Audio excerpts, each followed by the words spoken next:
Buenos días, Silvia. Bien. Ya podemos comenzar nuestra sesión. Tenemos suficiente. Bien. ¿Alguna consulta de lo que hemos visto en las anteriores clases? ¿Ninguna? Muy bien. Ya tenemos entonces los fundamentos básicos para poder identificar el tipo de datos que nosotros estamos analizando. También habíamos visto que lo que podemos hacer es una colecta o recolectar los datos de acuerdo al tipo de experimento que nosotros estemos realizando y que los mismos podrían corresponder a una población o a una muestra. Ahora bien, una vez obtenidos todos los datos, lo que necesitamos es ordenarlos para poder hacer su presentación, ya sea tabular o de manera gráfica. Entonces, la presentación de datos va a ser mediante una descripción de frecuencias, es decir, de la cantidad de observaciones que correspondan a un determinado valor de la variable, y por frecuencias relativas. Asimismo, podemos hacer una presentación de los datos de manera gráfica, utilizando los diferentes tipos de gráficos que nos permite tanto los sistemas computacionales como también nuestra imaginación. Comenzaremos para las tablas, ¿sí? Que prácticamente es la base de todo el análisis que vamos a realizar. Muy bien. Los datos entonces debemos ordenarlos, agruparlos y resumirlos. Esta es una actividad que la vamos a ver en la siguiente sesión. Pero el ordenamiento y el agrupamiento generalmente lo vamos a hacer en tablas de frecuencias, donde identifiquemos el recorrido de la variable y la cantidad de observaciones que corresponden a ese recorrido. En un momento les voy a explicar por qué se da esta situación. Y en base a las tablas, nosotros vamos a poder elaborar gráficos que nos permitan una mejor comprensión de la forma en la cual se están comportando los datos. ¿Qué hacemos entonces con los datos? Bueno, ya habíamos dicho que los datos los obtenemos de la información que recibimos, ¿sí? Y a veces los datos pueden ser muy numerosos. Entonces, si se da esta situación, nosotros los vamos a agrupar. Si no son numerosos, los podemos identificar con un determinado valor de la variable. Hecho esto, entonces, identificar si vamos a agrupar los datos o solamente tomar valores específicos de la variable, se establece la frecuencia, que significa cuántos datos corresponden a cada clase o valor de la variable. Y así se construye la tabla de frecuencias. Nada difícil. El formato de la tabla va a venir dada de manera genérica, por lo que ustedes ven en pantalla. El nombre de la variable, es decir, qué fenómeno, observación de interés está siendo observado, el recorrido, que vendrían a ser los diferentes valores que podía tomar, y los valores totales. Y obviamente la frecuencia serán la cantidad de datos que se identifican con una determinada observación. Y su suma será la cantidad total de datos. En base a estos valores, nosotros adicionalmente podemos obtener las siguientes frecuencias. Podemos obtener una frecuencia acumulada, que va a ser la suma de las frecuencias de acuerdo a las observaciones. Esto se va a ir acumulando. Y el total debe ser igual al total de los datos que teníamos en la suma de las frecuencias. También podemos obtener frecuencias relativas, que va a ser el cociente de los valores observados por un determinado valor de la variable entre la cantidad de datos. Y la frecuencia acumulada, que es lo mismo, pero utilizando los valores acumulados de la frecuencia.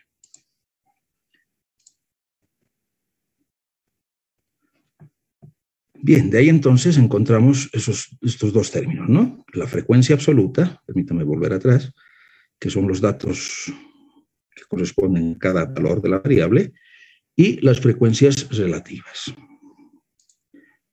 Entonces, la frecuencia absoluta, el número de veces que se presenta un valor o categoría de una variable, y la frecuencia relativa, que se puede expresar como un porcentaje o proporción de las frecuencias absolutas.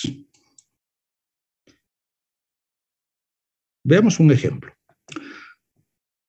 Se quiere conocer el número de hijos por matrimonio de una ciudad.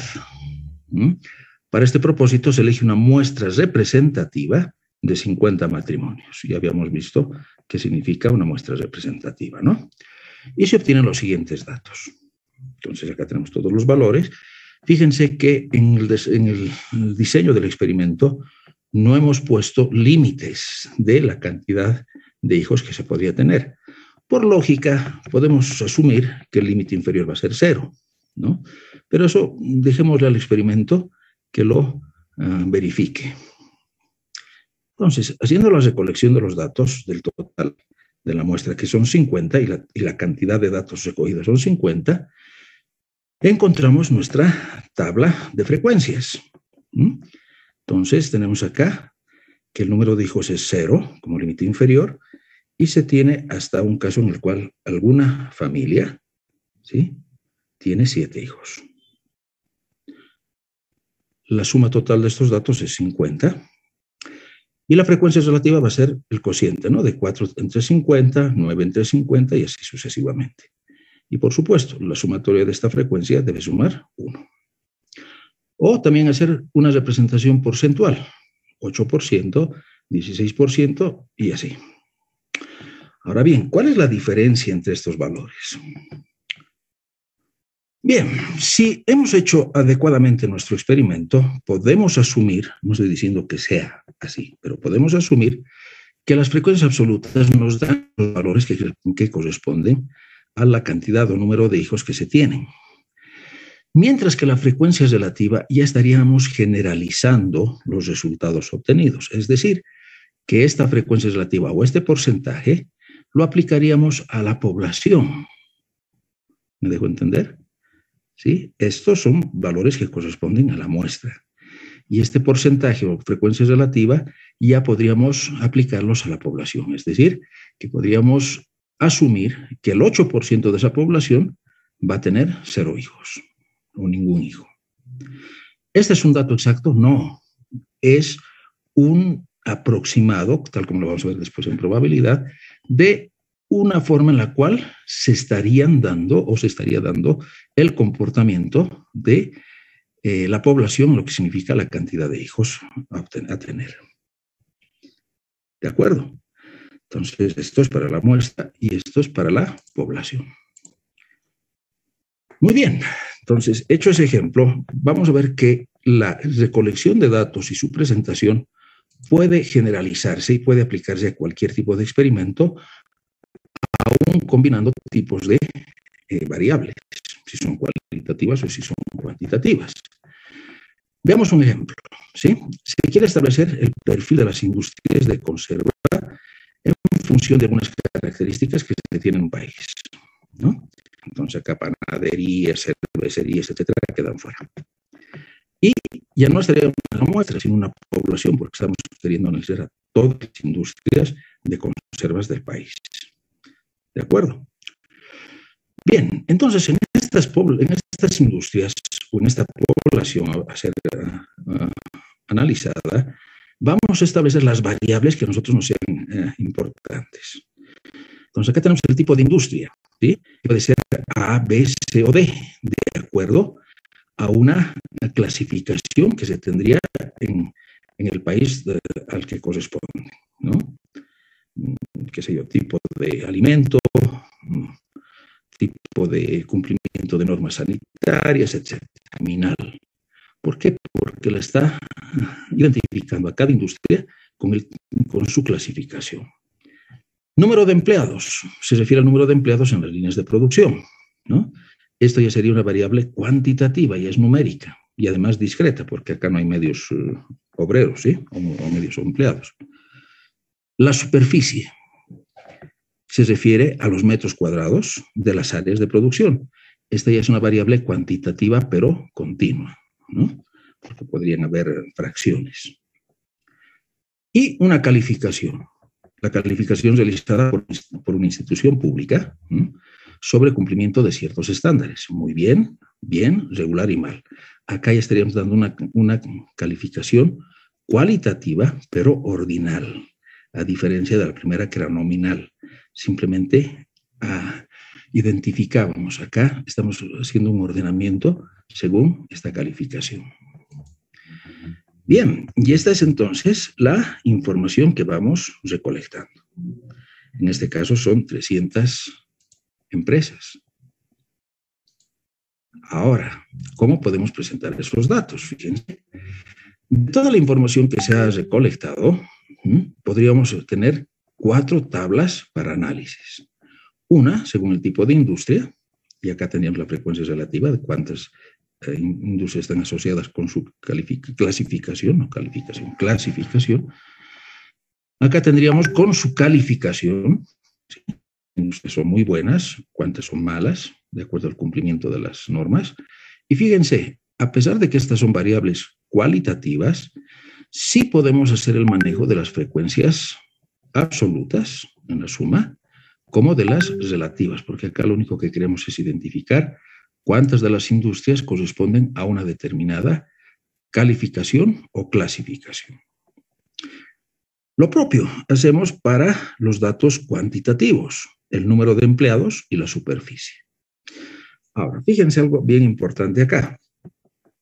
Son 300 empresas y vamos a suponer que una empresa podría tener 120 empleados y la otra empresa podría tener 121 empleados o la otra 130 empleados.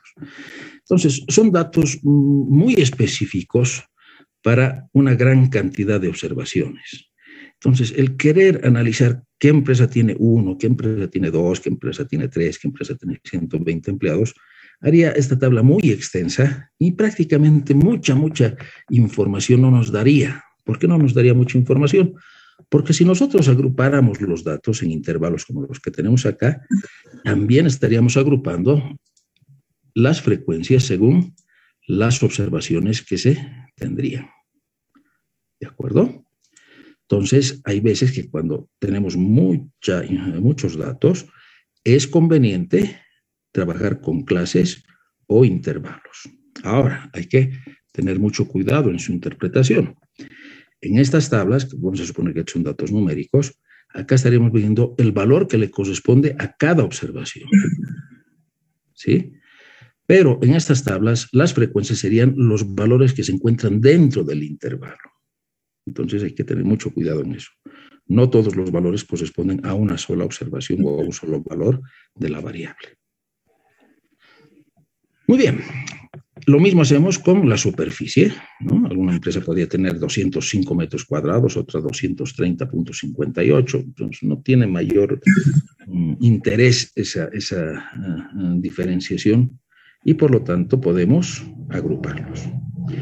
Fíjense que esta agrupación comienza en un límite inferior con un límite cerrado y termina en un límite abierto. Eso significa que nos estamos acercando por la izquierda, ¿no? Y esto sería 399,999999. Y el siguiente dato, vamos a poner a partir de 200. Comenzaría en 200, acercándonos por la derecha, y eso sería 200,000001, ¿no? Hasta 400, que nuevamente sería 399.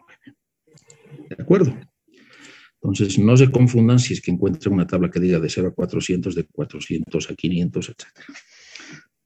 Muy bien, entonces, lo que les decía, si se estudia una gran cantidad de datos o una variable cuantitativa continua, los valores individuales carecen de interés porque son muy específicos para una gran cantidad de datos que estamos observando. Por lo tanto, los agrupamos en intervalos de clases. Y para poder identificar esos intervalos de clase, obtenemos el centro de clase o el valor representativo de los intervalos, que va a ser el promedio entre el límite inferior y el límite superior. ¿De acuerdo? Un dato que también nos va a ser de importancia va a ser la amplitud, es decir, el recorrido de la clase o el intervalo. ¿Por qué? Fíjense. En este caso, tenemos intervalos que prácticamente son del mismo ancho o de la misma amplitud. ¿Sí? Acá falta un 0.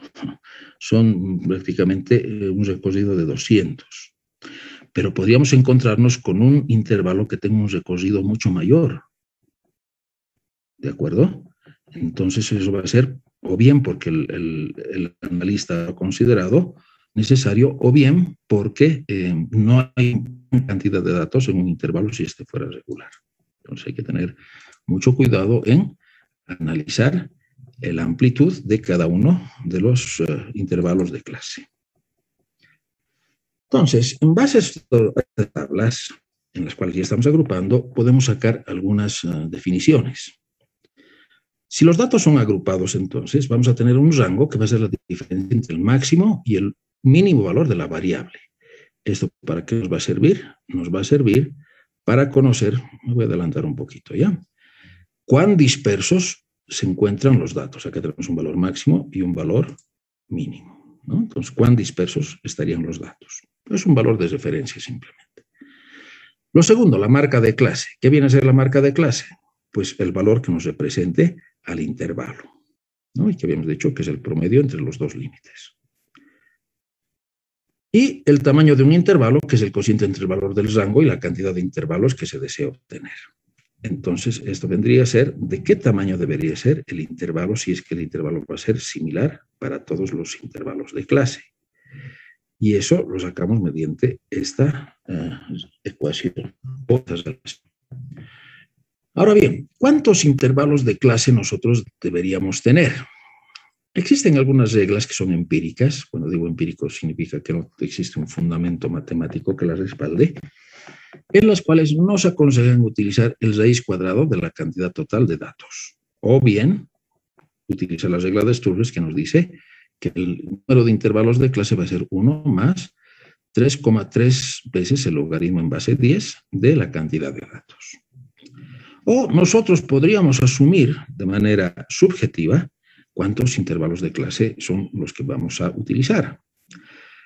En general, lo que se recomienda es que los intervalos de clase sean mayores que 5 y menores que 20, porque si empezamos a agrupar una gran cantidad de datos, pues en muchos intervalos tampoco se va a tener una gran precisión en los análisis que vayamos a realizar. Bien, acaba de llegarme un comunicado que es de otra carrera, sí, pero para las inscripciones, me imagino que ustedes ya las están teniendo en la carrera de electrónica. Muy bien. ¿Cómo trabajamos entonces con estas fórmulas? Fíjense, acá tenemos resultados de un test de inteligencia hecho a 25 personas.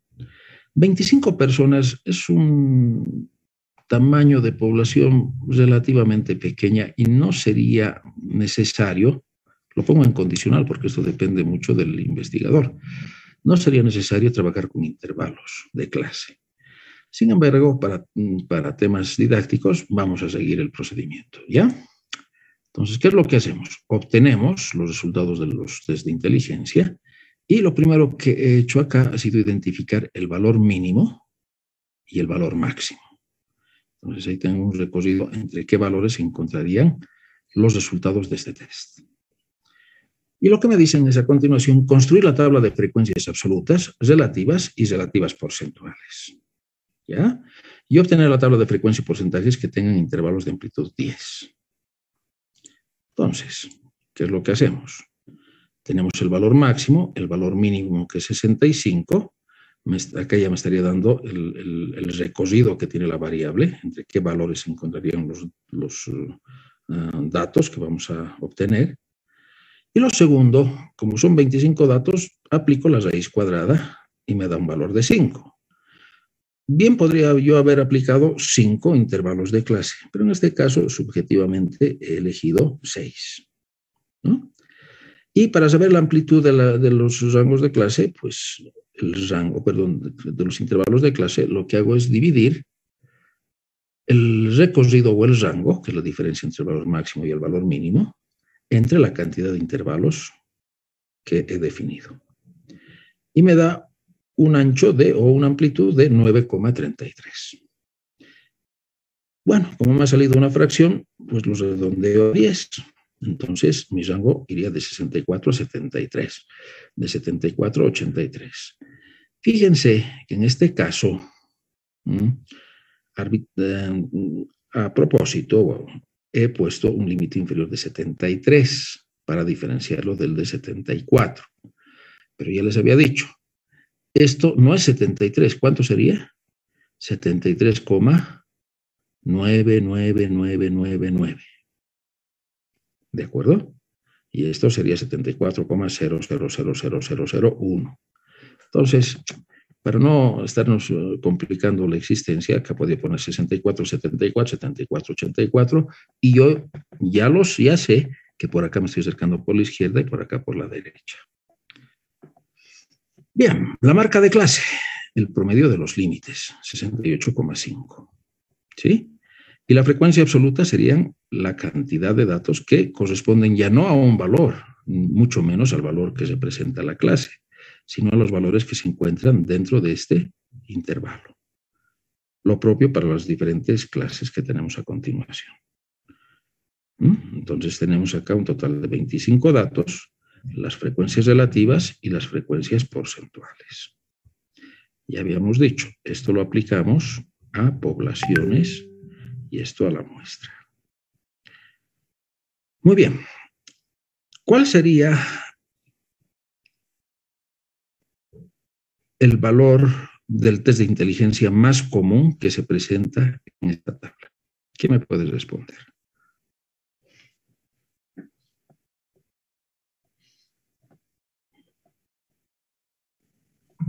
¿Podría repetir la pregunta, ingeniero? ¿Cuál sería el valor del test de inteligencia que se presenta con mayor frecuencia en esta tabla? De 94 a 103. ¿Están de acuerdo? Entonces acá mi pregunta se estaba refiriendo a un valor y inicialmente, como estamos viendo esta tabla, no podemos decir que hay un valor. Podemos decir que la frecuencia más común o la mayor frecuencia se identifica con el intervalo de clase que está entre 94 a 103. No hay un valor específico. ¿Por qué? Porque hemos agrupado los datos. Pero nos está sirviendo para identificar un rango en el cual se encontraría con mayor frecuencia ese tipo de valor de test de inteligencia evaluada según el test. ¿De acuerdo? Entonces la respuesta que me han dado es correcta. Es un intervalo de clase, no es un valor específico. ¿Qué pasa si reducimos la cantidad de intervalos? Fíjense, nos hacen la pregunta y nos dice obtener la tabla de frecuencias que tiene intervalos de 10 y después de 20. ¿No? Entonces, acá hemos reducido los intervalos y los valores se han agrupado.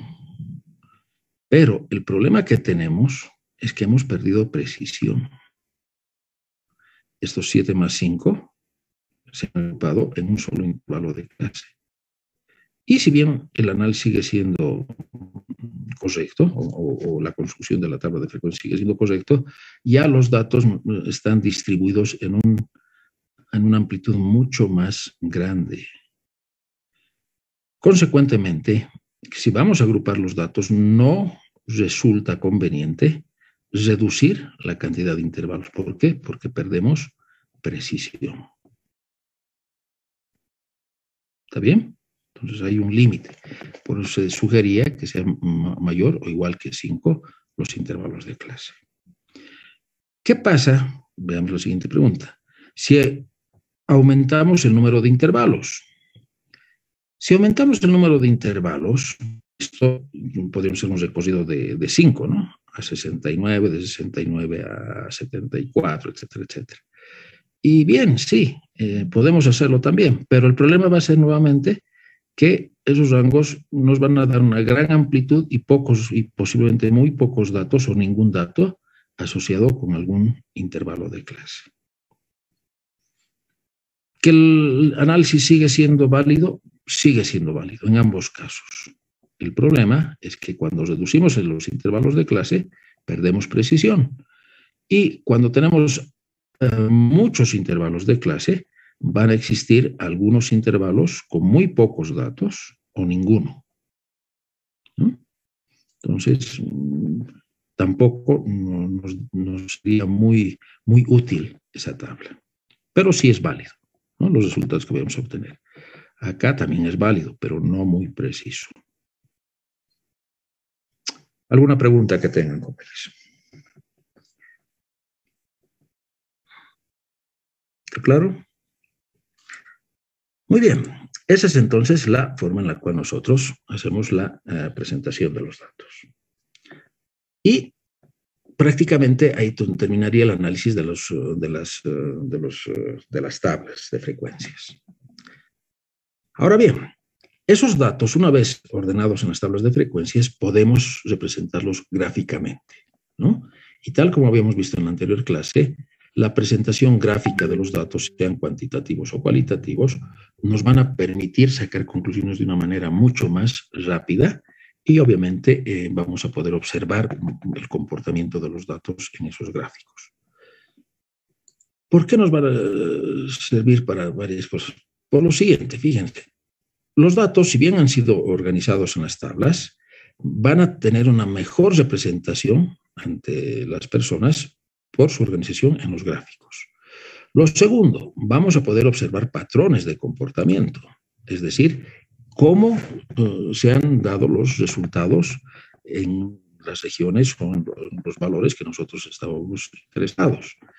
Vamos a observar cómo se agrupan los datos, si es que los datos están agrupados en intervalos de clases, relaciones, distribuciones y, adicionalmente, comparar medidas estadísticas, ¿no? Y eso es lo que tenemos en este gráfico. Fíjense, son valores cuantitativos discretos. Pero acá, lo que se está viendo, en primer lugar, veamos la región este, ¿ya? En lo que significa su patrón de comportamiento. Durante un año. ¿Qué conclusiones podrían sacar ustedes de este valor? Vamos a suponer que son ventas que se han realizado de PCs. ¿Qué conclusiones sacan con eso? Solamente del color celeste.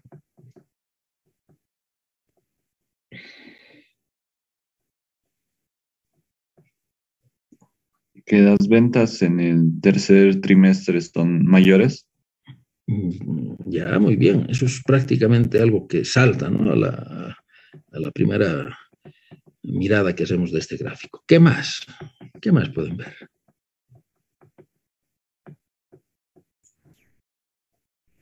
Que durante 3 trimestres han sido las ventas más bajas a comparación de los demás. De las demás, muy bien. Entonces ahí están viendo un patrón de comportamiento. En un año, cuidado, en un año. Habría que hacer una comparación con otros años, ¿no? Y ahí viene la segunda parte, la comparación. Acá no solamente estamos analizando una frecuencia, estamos analizando la misma frecuencia, pero para 3 regiones. Y comparamos cómo se han dado las ventas en esas 3 regiones. Entonces, el análisis que ustedes han hecho simplemente para la región este, o el color celeste, la pueden ampliar para las 3 regiones que estaríamos analizando en este caso.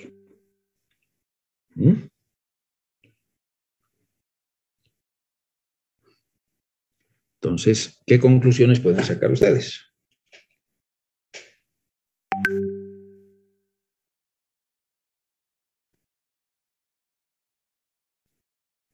A ver, ¿quién se anima?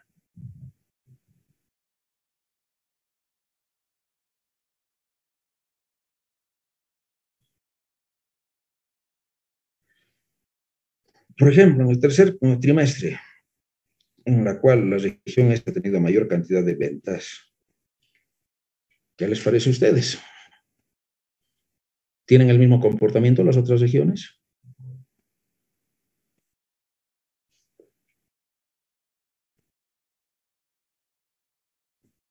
¿Qué ven ahí?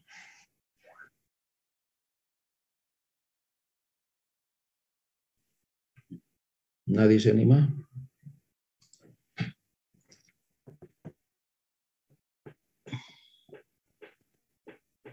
Doris Helen, ¿qué conclusiones sacas u obtienes?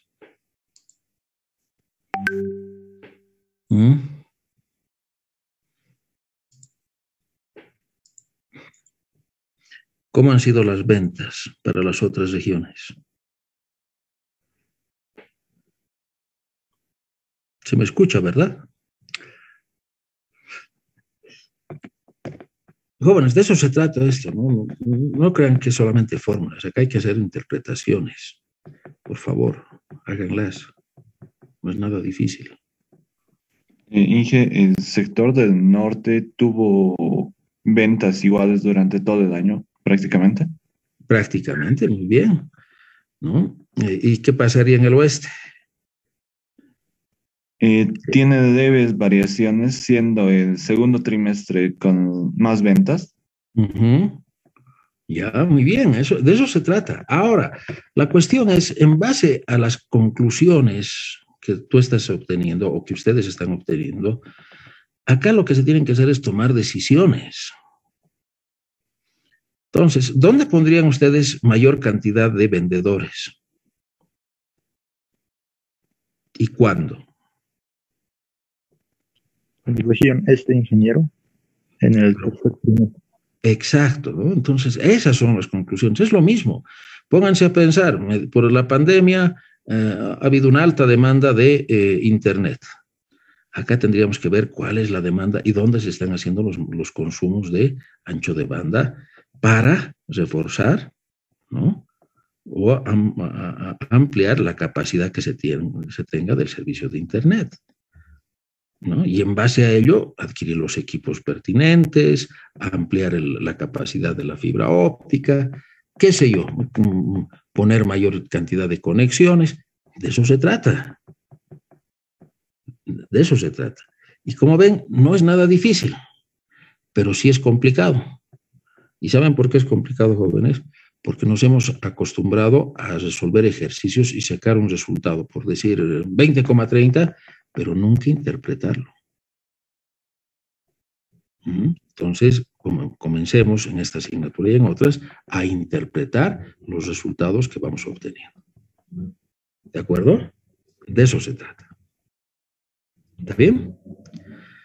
Entonces, acá estamos haciendo una comparación en diferentes espacios de tiempo para una región y entre tres regiones. Entonces, como ven, esto lo podemos hacer también en una tabla, pero el impacto que tiene es mucho más poderoso, ¿no?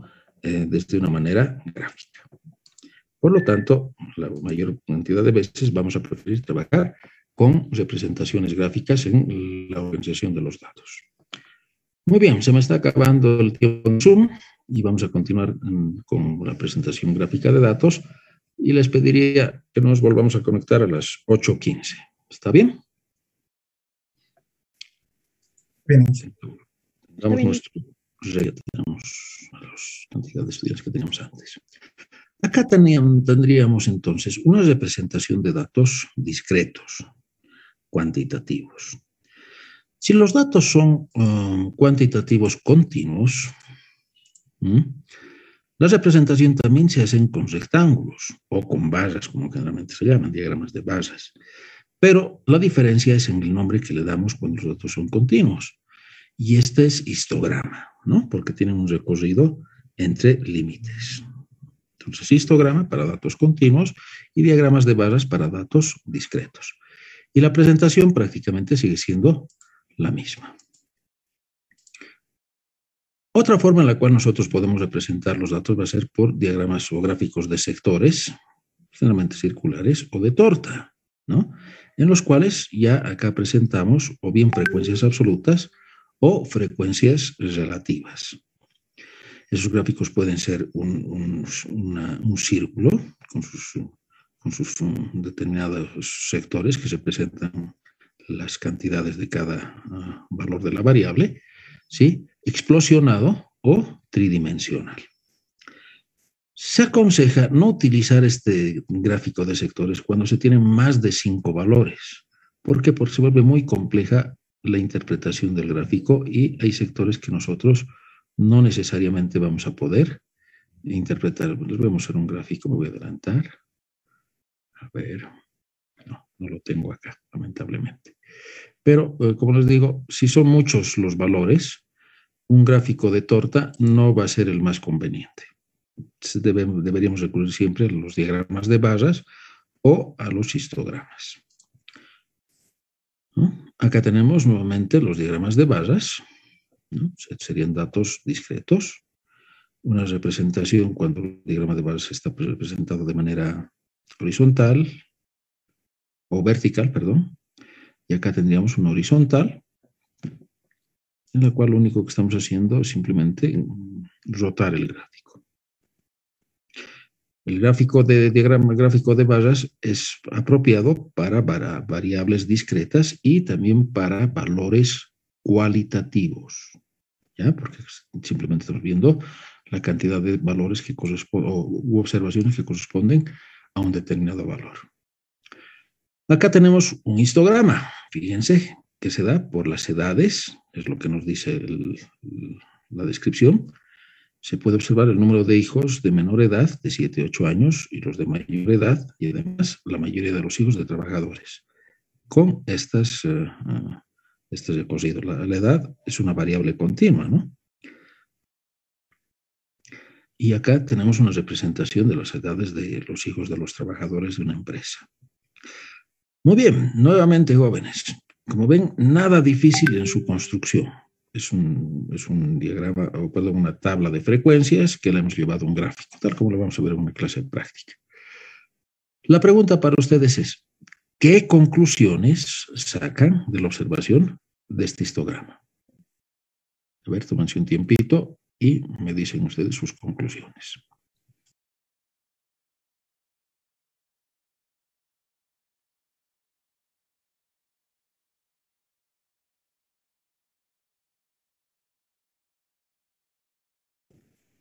Hay una mayor cantidad de hijos que tienen 11 años.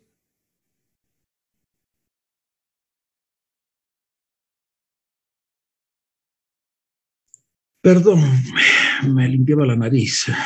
¿Me puedes repetir tu observación, por favor?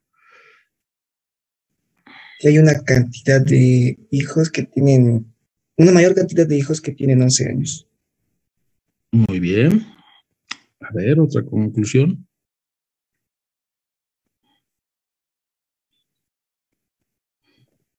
Que existe una menor cantidad de trabajadores que tienen hijos de 7 años. Ya, son la cantidad menor, ¿no es verdad? Ahora, acá viene mi pregunta. ¿Cuán amplia es la edad que tienen los niños o los hijos de los trabajadores?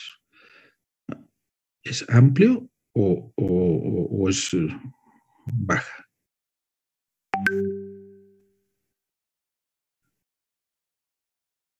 Ustedes han estado viendo la concentración y los menores datos. Ahora yo estoy preguntando cuán amplio es el rango en el cual se encuentran las edades.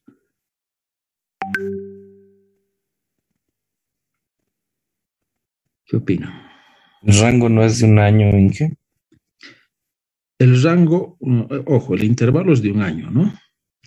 Y el rango sería entre el valor mínimo y el valor máximo, la diferencia del máximo al mínimo. ¿Qué opinan ustedes? ¿Están muy dispersos o no?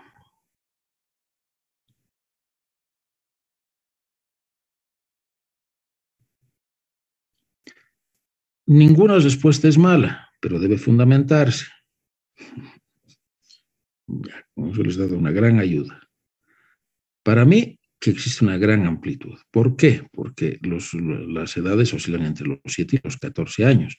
Fíjense, 7 prácticamente es un niño que está saliendo de la edad de un niño lactante, si se quiere, ¿no? Claro, la lactancia termina a los 2 años, pero con conciencia como tal, recién comenzamos a las 7. Y a los 14, este ya es un adolescente rebelde, como lo hemos sido todos, por si acaso. Entonces, hay una gran amplitud.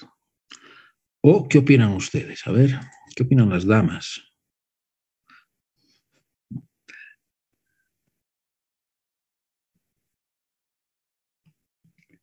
Guadalupe, Mamani, ¿qué opinas tú?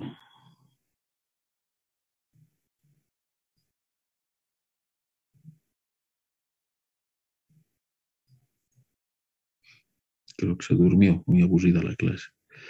Casey Griffiths, ¿estás en sala? Sí, ingeniero, buen día. Buen día. ¿Qué dices tú? Yo creo que también el rango es bastante amplio, ya que como toma desde los 7 años hasta los 14, incluso se puede ver cuáles son niños menores o cuáles ya están preadolescentes o incluso adolescentes. Entonces toma un buen grupo de datos en cuestión de edades. Ujú. Lo que nos llevaría a que existe una dispersión, ¿no? Considerable. ¿Sí? Sí. Los datos no están netamente concentrados. Muy bien. Eso se aplica prácticamente a todos los análisis que ustedes van a hacer, como vamos a ver posteriormente. Y acá viene la siguiente pregunta. ¿Para qué creen que nos serviría conocer esta información? Tratándose de una empresa, supongo que para un bono, digamos, para sus hijos que necesitan, digamos, o algo así lo veo. Perfecto, entonces esa podría ser una aplicación, ¿no es verdad? Entonces, fíjense que acá viene el problema de acuerdo a lo que Casey nos dijo y lo que ustedes dicen. Si fuera una bonificación u obsequios para los hijos, qué lindo sería que todos los hijos estén entre 10 y 11, ¿no? Entonces, los regalos no habría mucho problema, o los obsequios no habría mucho problema. Pero de 7 a 14 ya tenemos que considerar las edades para ver qué tipos de obsequios tendríamos que hacer. Qué buena esa industria, ¿no? Pero bueno, ese sería un ejemplo. Entonces, como ven, esta dispersión de datos, de alguna manera, volvería más compleja la decisión que nosotros tengamos que tomar sobre la acción para la cual hemos construido o hemos levantado esta información. ¿Sí? Como ven, ese es el propósito. ¿Para qué estoy levantando la información? Y ver cómo se está comportando la misma. Muy bien. Excelente. Dime. Se puede decir que esta gráfica es para, o sea, que todos los trabajadores de esa empresa tienen hijos. Sí, muy bien, buena conclusión. Entonces se puede decir que sería necesario tener hijos para entrar a esa empresa. No, ahí está siendo discriminador, colonial, no sé qué diablos. No, o sea, no, tener hijos no es mejor si no tienes hijos. Y te voy a decir el por qué. Generalmente en algunas empresas lo que se quiere es que los empleados puedan movilizarse, ¿no? Entonces, por si acaso no es obligatorio. Entonces, si un trabajador no tiene hijos, tiene mayor facilidad. ¿Me dejo entender?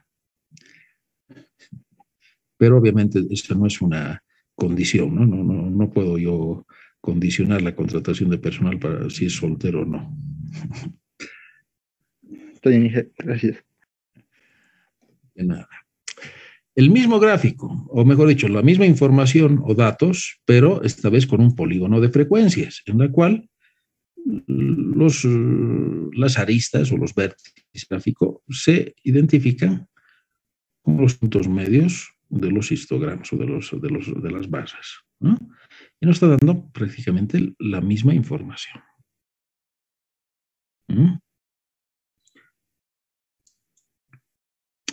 Un diagrama que lo vamos a ver con mayor detalle posteriormente, que se llama de caja y bigotes, y que nos permite justamente analizar lo que veíamos hace un momento, es decir, la dispersión de los datos que se tienen. Esto lo vamos a ver ya cuando estemos analizando concentración de datos. Gráficos de tendencias, fíjense, estos gráficos se los utiliza generalmente cuando nosotros hacemos recolección de datos en periodos de tiempo. ¿Para qué nos sirven esa recolección de datos? Para ver el comportamiento de la variable, ¿no? La tendencia que tiene esa variable, si es creciente, si es decreciente o si se mantiene constante, ¿no? Entonces, en este caso estamos viendo la cantidad de alumnos en la carrera A y en la carrera B. ¿Qué conclusiones podrían sacar ustedes de este gráfico? A ver, vamos a suponer que es la cantidad de estudiantes registrados en ingeniería electrónica.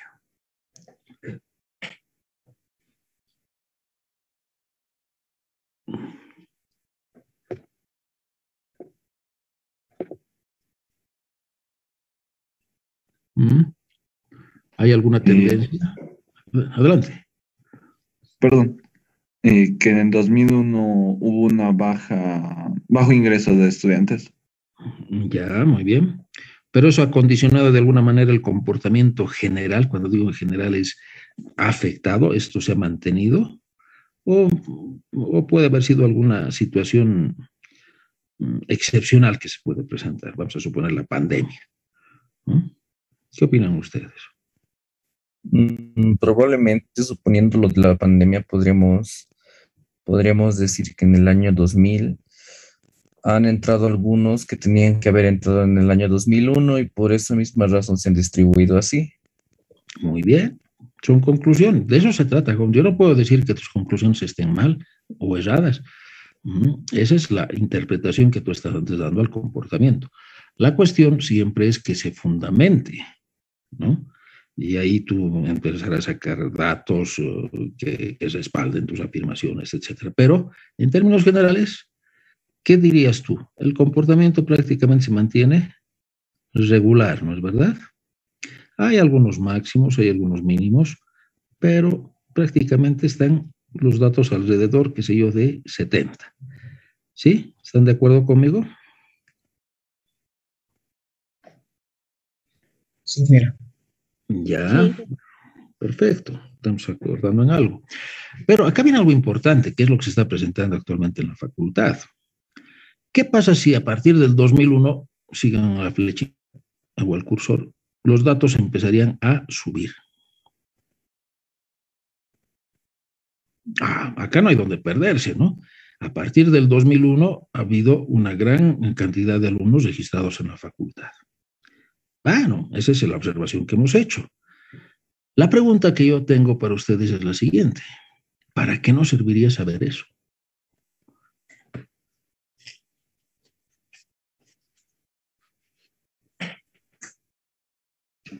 Para equipamiento, para la infraestructura también, ingeniero, para acomodar mejorar las aulas, mejorar los ambientes en sí. Exactamente, esa es una de las posibles utilizaciones que tendríamos del análisis de los datos que estamos realizando. Lo que me lleva a la siguiente afirmación, y por favor ténganla en cuenta. La estadística es una herramienta, no es un fin. O sea, no es acá sacar los datos, mira qué bonito se comportan, está creciendo, ¿no? Qué lindo, ¿no? Es justamente para tomar acciones en función de ese tipo de comportamiento. Y acá viene pues mi gran temor con la facultad. Estoy viendo, por la cantidad de alumnos que estoy recibiendo en cada una de las asignaturas que dicto, que se está incrementando la masa estudiantil. Y eso está bien. Lo que está mal, a mi parecer, es que no se están tomando las acciones pertinentes. O sea, acá no solamente es aumentar la cantidad de alumnos, sino también darles calidad educativa. Entonces, ¿de qué me sirve tener un laboratorio con 100 estudiantes si los estudiantes no van a ver o no van a practicar nada? Entonces, justamente lo que acaba de decir alguno de ustedes es eso. ¿Qué acciones debo tener o qué acciones debo tomar para dar una educación de calidad? ¿No? Las aulas que tenemos en la carrera, por ejemplo, para mi época, de los años 80, era súper. Éramos 12 por aula. En el mejor de los casos llegábamos a 15. Pero ahora no, ahora superamos los 20, 30. Esos ambientes ya no son adecuados. Ni qué decir de los laboratorios, creo yo. Muy bien, entonces, eso es justamente lo que se busca. ¿Cómo yo voy a reaccionar ante esas nuevas demandas o exigencias que están presentando mediante el comportamiento de los datos? ¿Me he llegado a entender, jóvenes? Ese es el propósito.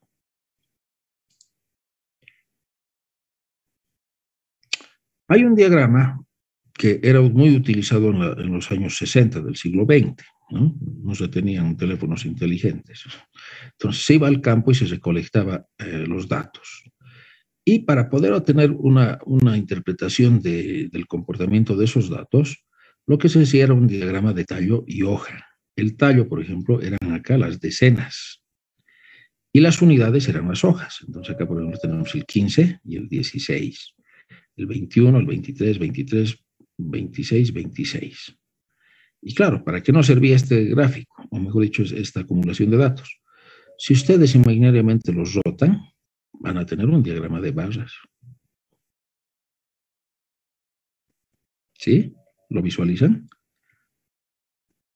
Y la mayor cantidad de datos va a ser en la decena del 2. Entonces, es una forma rápida de poder analizar el comportamiento de los datos. Otro ejemplo.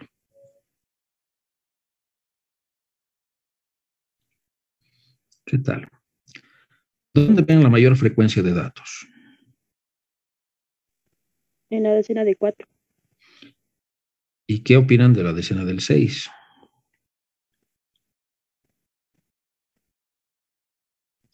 Que es la segunda más grande. Exacto. Y acá viene algo importante, ¿no? No son datos contiguos, ¿no? Entonces, acá hay un comportamiento en particular que tendríamos que analizarlo.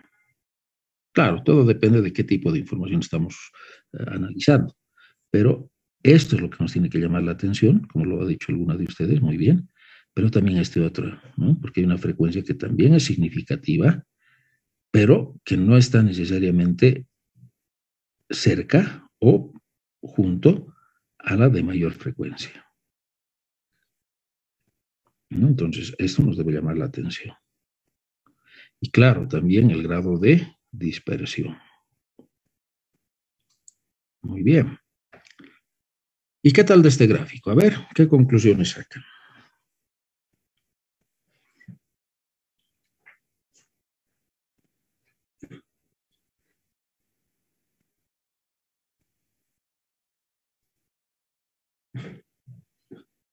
¿Mm?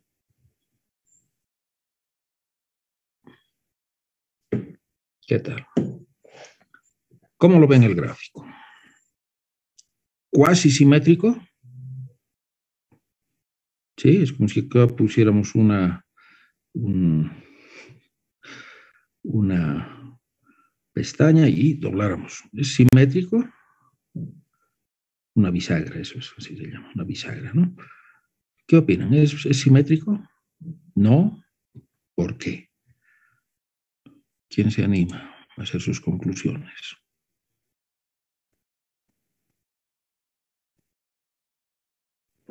Inge, no sería Podría, simétrico, porque si no en los extremos, digamos, las frecuencias tendría que ser lo mismo y a medida que va acercándose al centro, tendrían que ser similares también para que sea simétrico. Ya, muy bien. Eso es desde un punto de vista ideal. Ahora lo que estamos viendo es la realidad. Y la realidad no esperes que las cosas se comporten de una manera exacta. Entonces, podríamos decir que es casi simétrico nuevamente. sí, se podría decir que sí, porque tiene una punta y desde ahí tienen valores aproximados otra vez Muy bien, hasta abajo. exacto. Entonces viene la Ingeniero, recomendación. Dime. yo opino que no es simétrico porque de la mitad para abajo, si Ujú. bien está decreciendo los valores, sigue teniendo como un volumen constante, ¿verdad? Porque sí está decreciendo de la mitad para abajo, pero tiene en cada uno de los tallos, tiene unos 2 o 3 valores adicionales que se repite. Así, mientras va bajando el tallo, se sigue repitiendo. Ya, Y llegando a la punta, recién ya se iguala, ¿no? ya, perfecto. ¿Está bien? Pero lo que yo noto es que de la mitad para arriba se ve muy flaco O sea, esta tabla, ¿no? Esta distribución. cuando dices de la mitad arriba, dices de valor de 15 hacia 7. Sí, sí, ingeniero. Ah, ya. Muy bien. Bueno, para los datos inferiores, ¿no? Para los datos menores. Ya, muy bien. Acepto sus interpretaciones. Ya les he dicho, acá no existe respuesta correcta porque estamos haciendo interpretación, no estamos haciendo un cálculo. Pero acá les hago otra pregunta. ¿Existe concentración de datos alrededor de algunos valores significativos? ¿Qué opinan?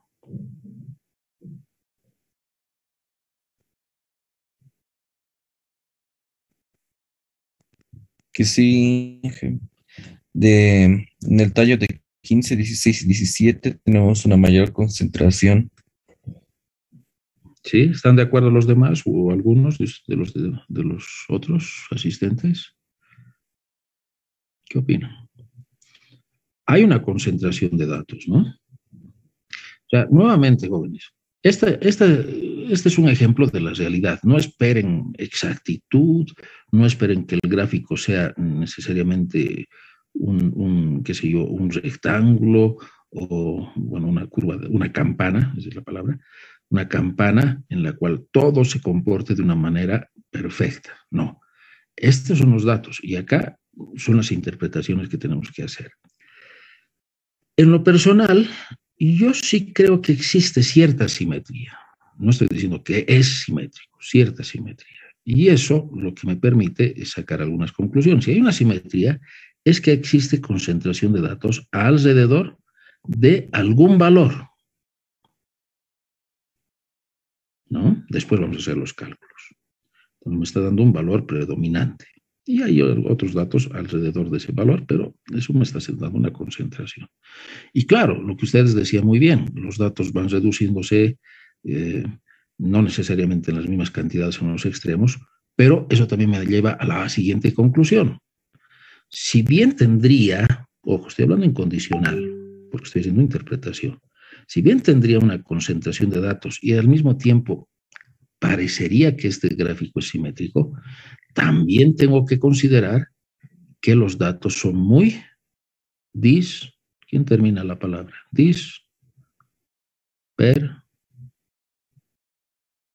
¿Quién termina la palabra? Dispersos. Dispersos, exacto. Porque tengo muchas lecturas en 15, pero en algún momento tengo una lectura en 7. Y para colmo he tenido otra lectura en 24. Y todo lo que hemos estado aprendiendo hasta ahora me sirve acá. ¿Por qué? Porque mi recorrido va de 24 a 7.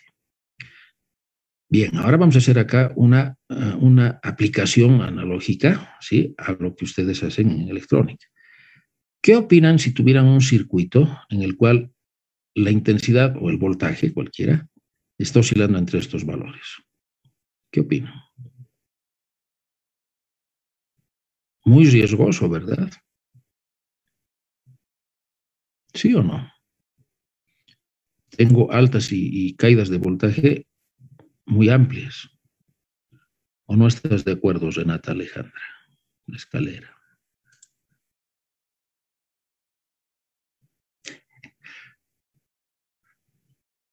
Creo que se durmió. ¿Alguno de ustedes? ¿Sí? Eso es lo que sería un poco riesgoso, ya que tantas bajadas y subidas pueden quemar algún componente. Exacto, entonces esto es una de las características que nosotros debemos considerar y obviamente, ¿qué deberíamos hacer con nuestro sistema? Pues reducir esa amplitud. ¿Y sobre qué valor debería concentrarse la mayor cantidad de observaciones? A ver, vamos a suponer que tenemos un voltaje de alimentación de 220, ¿no? De electricidad, pero de 12 voltios. Esos son los voltajes que ustedes manejan, 3, 6, 4.5, 12. Si estuviéramos hablando de un circuito, ¿dónde deberían concentrarse los valores? En estos 15 voltios, ¿no es verdad? Vamos a suponer que estos 15 voltios. ¿Estamos de acuerdo? Entonces, la oscilación de los voltajes siempre va a haber variación, por si acaso. ¿Ya? Y les voy a dar otro ejemplo. No todos los días nosotros nos despertamos de buen humor. Esa también es una variabilidad. No todos los días nos levantamos con la misma energía, ¿no? Siempre existe variabilidad. Entonces, si hablamos de este sistema, el voltaje posiblemente va a estar variando, cosa que no podemos hacer nada, entre 16 y 14. Lo que sí deberíamos evitar es que tenga una variación tan alta.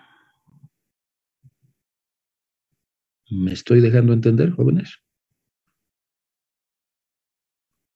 ¿Sí? Sí, y claro, lo ideal sería que todos los valores estén en 15. Eso sería magnífico, pero ya les he dicho, siempre hay variabilidad. Entonces, lo que nosotros deberíamos buscar es que esa variabilidad sea la mínima posible y además controlable. No tan amplia como esto. Muy bien, eso entonces ¿a qué nos lleva? A que en los gráficos nosotros tenemos que ver cómo están deconcentrados los datos. Si es que existe cierta simetría, ya les digo, no busquen la perfección, cierta simetría. ¿Para qué nos va a servir esa simetría? Ya lo vamos a ver en su debido momento. Pero más que esa simetría, ¿qué es lo que debería también preocuparnos? El rango, o en otras palabras, la dispersión de los datos. Claro, cuando hablamos de las edades de los niños, eso nada se puede hacer. Pero si estamos hablando de un diseño electrónico o ingenieril, tal dispersión no es algo necesariamente bueno. ¿Está bien? ¿Se ha entendido?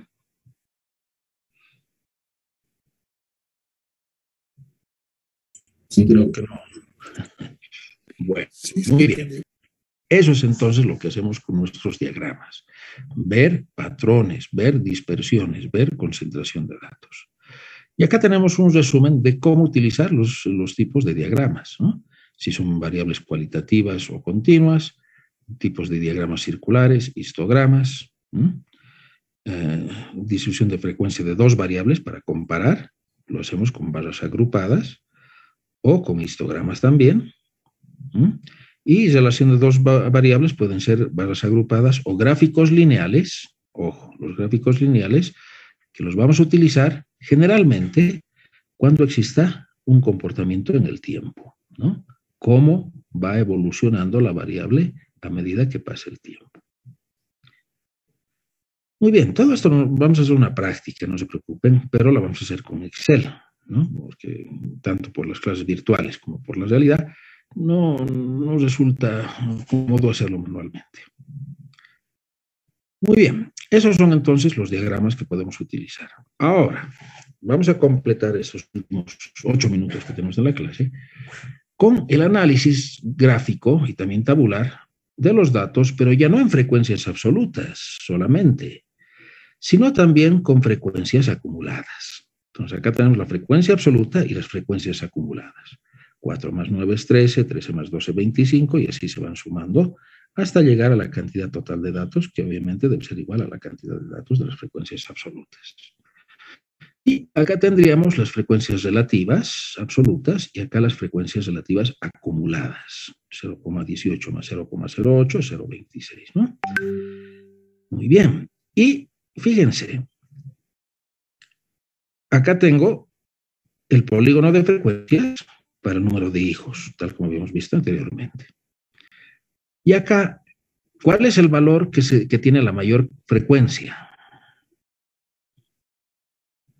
Necesito que me respondan rápido, si no se me va a... El 2, ingeniero. El 2, ¿no? Entonces, ahí tenemos que la mayor cantidad de datos se han dado en 2 hijos, ¿no? 12 valores. Lo mismo podemos encontrar con el diagrama de barras. Y acá viene el diagrama circular, lo que les decía, fíjense, que se hace bien complejo el poder definir claramente cuál es la incidencia que tiene uno. Por ejemplo, sabemos que es el mínimo, pero fíjense, si fueran muchos más datos, este gráfico se vuelve bien complejo en su interpretación. Pero también puede ser utilizado. Acá viene la frecuencia acumulada. Este gráfico de polígono de frecuencias acumuladas no me dice nada. Prácticamente simplemente me dice la acumulación de los datos. Pero, y esta es una interpretación en diagrama de barras, pero si yo los relativizo, acá voy a encontrar algo bien interesante, que se aplica a la muestra y a la población. El 24% de los datos corresponden a 2 hijos. Y acá quiero que me sigan en mi interpretación, que es subjetiva, no es objetiva. A pesar de que es el mayor número, no tiene una incidencia tan significativa como podríamos haber pensado. No es que la mayoría de las personas o de las familias van a tener 2 hijos. ¿Sí? Solamente un 24%. El 76% va a tener menos o más hijos. Entonces, sí, es el que predomina, pero no de una manera preponderante. ¿Me he dejado entender? ¿Ya? Muy bien, nuevamente, el mismo gráfico, pero en diagrama de barras. Y acá viene el de las frecuencias acumuladas. Acá viene algo interesante, fíjense.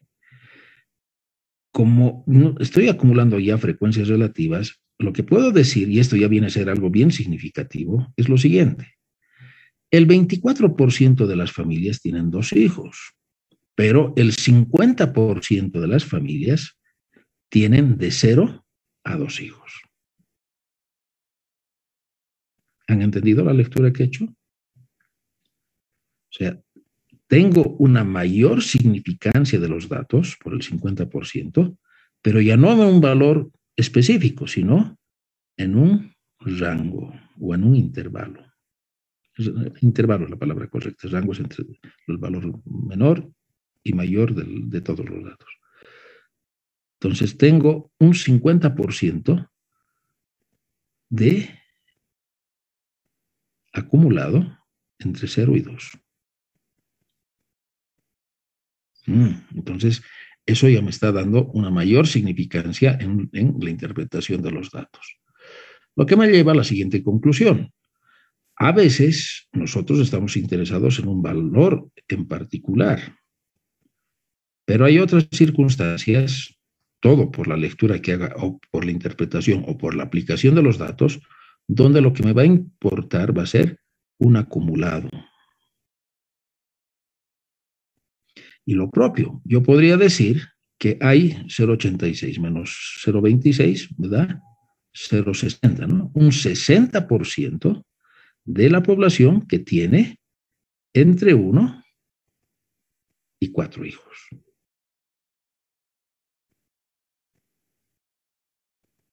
Distintas lecturas.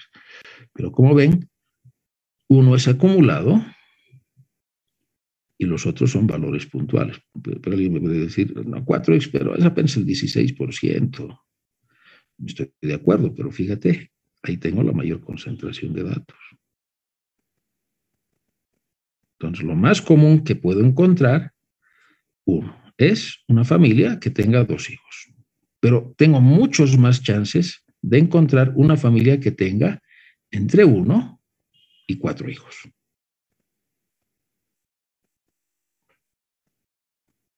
¿Se ha entendido? Bien, eso es entonces lo que hacemos. Hay veces que nos interesa un valor en particular y hay veces que nos interesa un intervalo o un rango. Perdón, una clase. Y esa es la forma en la que nosotros hacemos la interpretación de los datos. ¿Alguna consulta, jóvenes? He cortado porque tengo que sacar foto. ¿Ya? Sonrían, por favor.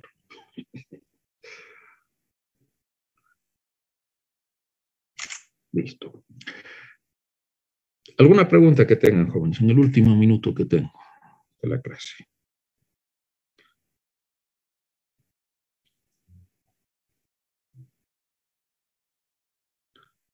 ¿Está todo claro? De mi parte, sí. Muy bien. No se olviden de consultar los libros que les he dado de referencia y la siguiente clase nos vamos a ir o vamos a estudiar lo que significa el resumen de los datos en estadísticos y parámetros. ¿Ya? Muy bien. Si no hay más consultas, les agradezco mucho por su información, su asistencia y obviamente nos veríamos el día de mañana para continuar con nuestras clases.